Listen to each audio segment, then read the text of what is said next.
Coming up today on Geekdomo, it is our mailbag episode and a little bit about PAX. Hello and welcome to Geekdomo. Okay, today what we're going to do is first cover PAX information that's come out so far, and then we're going to get into the mailbag. So far yesterday they had one panel. I couldn't find anything on it. I watched for some video and I couldn't find even the panel being streamed live. So I guess we're out of luck with that. I did watch one video from Polaris, which is the new network from TGS. Has people like PewDiePie and Total Biscuit, all of that. Anyway, they did do a PAX Q&A with Terry Michaels, but the video honestly was exactly word for word from the script that they've been reading all along. I didn't see anything new in there. They did try to differentiate a little bit between EverQuest Next and EverQuest Next Landmark. I understand by the questions and answers that I'm getting that people are still not getting the fact that they're both the same game yet different.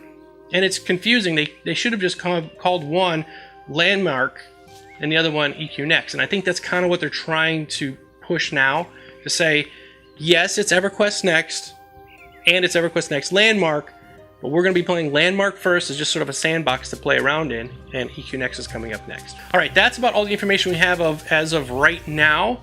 Today is Saturday. We're supposed to have a live stream sometime tonight or tomorrow. I'm going to check for it, make sure that it's on. I'm going to watch it, and I will come back with news immediately as soon as I hear anything new. Hopefully they'll answer some of the questions that we asked them. All right, so let's get on to our mailbag questions of the week. Here we go. Okay, the mailbag question was this: what is the most anticipated feature for EverQuest Next, and what does it mean to you as a player? James Mulligan says, I am most anticipating playing in a world where my actions actually have an impact on the world.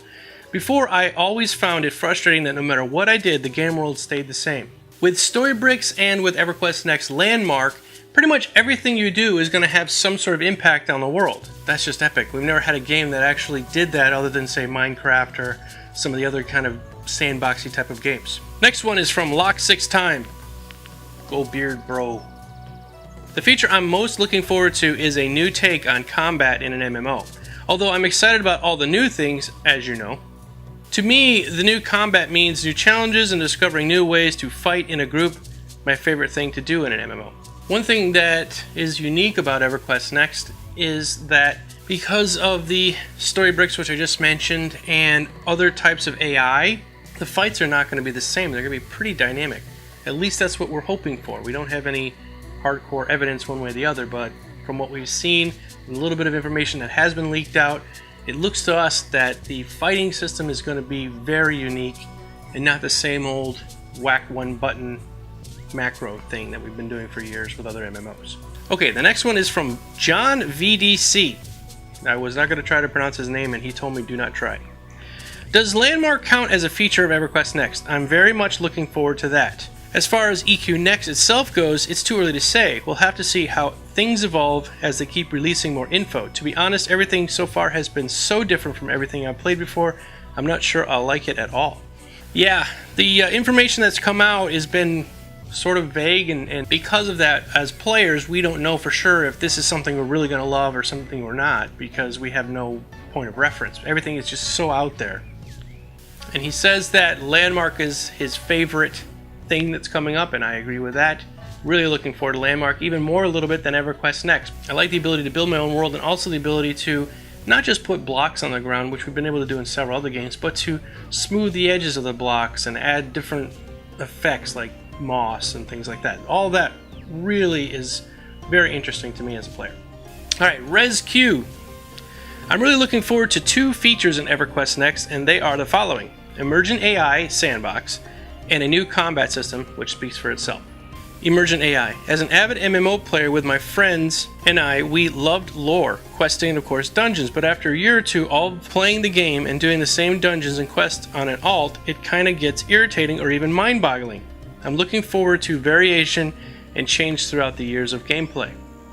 That's one thing that I believe EverQuest Next is going to do right. Because of the Emergent AI, I can pretty much almost guarantee that the story won't be the same 5 years from now that it is today. So when it finally comes out, we have an option to do a quest a particular way, but 5 years from now that quest might be completely gone, because maybe that quest was to go build Halas, and Halas is now built, so that quest is no longer relevant, and the quests are going to change through time. So it's always kind of fresh, and there's infinite replayability if you look at it that way. Alright, the next question is from the Lost Ones Guild. Another good vid geek, keep them coming, thank you. All the features excite me, but I have to say it's Landmark and its features that I'm most interested in at the minute. Ever since my early MMO days back when UO came out, I have always loved an idea of open world housing, but nothing has come close since, mainly down to the technical challenges of a 3D world post-UO, I would imagine. The potential possibilities within EQ Next Landmark for those that like that kind of thing are absolutely mind-blowing. Totally agree with you, 100%. It's not only will we be able to dig holes in the ground and look for minerals and all that, but we'll be able to build our own houses and keeps and whatever that we fancy. I have an idea for a house. I'm not going to tell you exactly what it's going to be, but you might be seeing behind me what it might be. I plan on making myself a little hobbit house and living underground. Just something I've always wanted to do in real life, and I just can't do that. So here we go. I'm going to try that. It's going to be cool. Zokako says, I'm looking forward to the new mob AI and how it will affect the fight alone and as a group. To me, this means an action-packed fighting style and having to react to a dynamic and adaptive opponent instead of simply move when the boss does a special attack. Definitely looking forward to that. We will hopefully see some more of that information very soon. Easy Gaming says, for me, it has to be the story bricks. Having the AI in the game react to me in a believable way and having them remember the action I took and reacting to it later, that is simply amazing to me, and I can't wait to take part of that kind of living world. Yeah, Storybricks looks absolutely amazing. I can't wait to get in there and try this out. So I'm right there with you, Mr. Easy Gaming. Can't wait to check this out, and hopefully they'll give us more information soon exactly how it works. Aaron Price has this to say. You mentioned in an earlier ramp-up video about the possibility to be able to craft things in EverQuest Next Landmark and be able to open a shop and sell your creations for other players for use for money. It wasn't clear if this was going to be in-game money or real-life money. Could you please clarify or perhaps elaborate on what you believe to be the case here?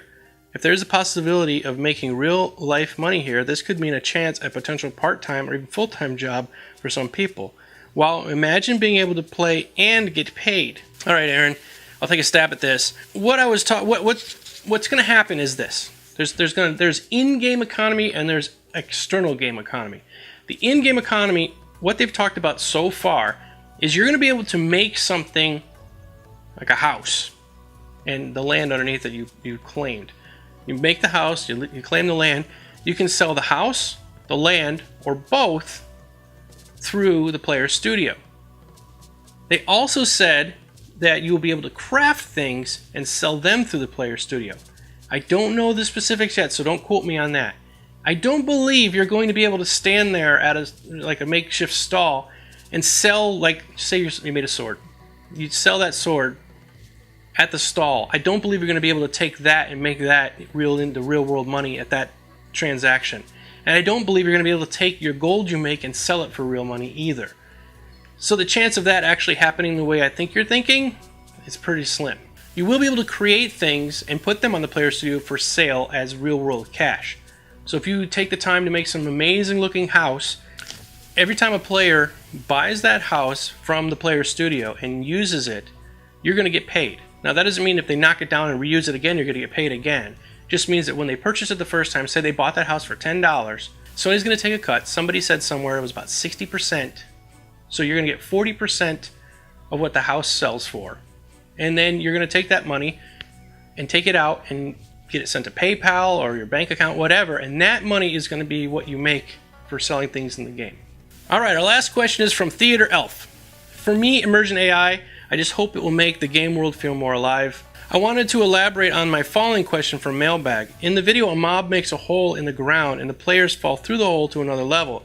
It looked like a long drop, yet they did not die. That's the kind of falling I was talking about, not the parkour. Well, actually, I mentioned the parkour in that video because we're going to be jumping from cliff to cliff, and you're going to be falling pretty far each time you do that, unless the cliff is exactly the same level. If it's up or down, say it's down, and you're jumping from this cliff to that cliff, I saw him doing some big jumps in the video, and I didn't see him. I don't know, they didn't show the UI, so I didn't see any real damage happening. It looked like it was something acceptable. Because of that, I don't know how the falling damage is going to work. And you can double jump. Like you jump in the air, you gotta do a Mario move. You jump in the air and then you can jump again, which is physically impossible, but it's heroic here. And you're gonna be able to land. So I'm guessing you're gonna be able to take really far falling damage without taking too much damage. You're gonna be able to fall pretty far without taking too much damage. Hope that clarifies it a little bit. But yeah, once again, AI. Everybody really, really wants to hear about the AI, and I hope they cover that.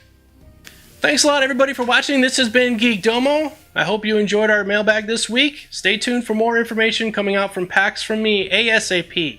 Also, one last little thing. I had a complete computer failure this week. My main SSD hard drive pooped, and so I had to reinstall everything. Because of that, I had all of my database for my followers on Twitter in a separate database on that computer. When the computer crashed, I lost everything. So I am trying to rebuild the database, and when I do that, I'm actually sending out direct messages to people on Twitter asking them if they would like to come view my YouTube channel. I am not trying to spam you, believe me. I only want to do this one time. Every time somebody follows me, just once, I will send them a thing saying, by the way, I make a YouTube channel, you might want to check it out. That's the overall intent. If you're seeing it as a spam, I am really sorry. It is not meant that way. It's only supposed to have been a one-time thing. I believe I might have sent one out twice now. I am sorry about that. I got a new system, and I believe it's not going to do that anymore, so I apologize. That's about it. All right. So thanks a lot for watching, everybody. This has been Geekdomo. Stay tuned for more stuff coming up about PAX. Until next time, see ya.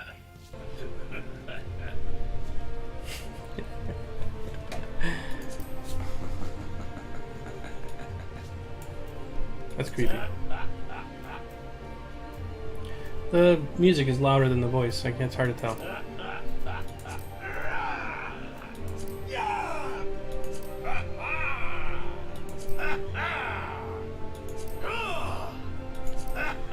That sounds like his voice. Okay. Alright, confirm that. Yes. We're gonna call this one Blue Sailor.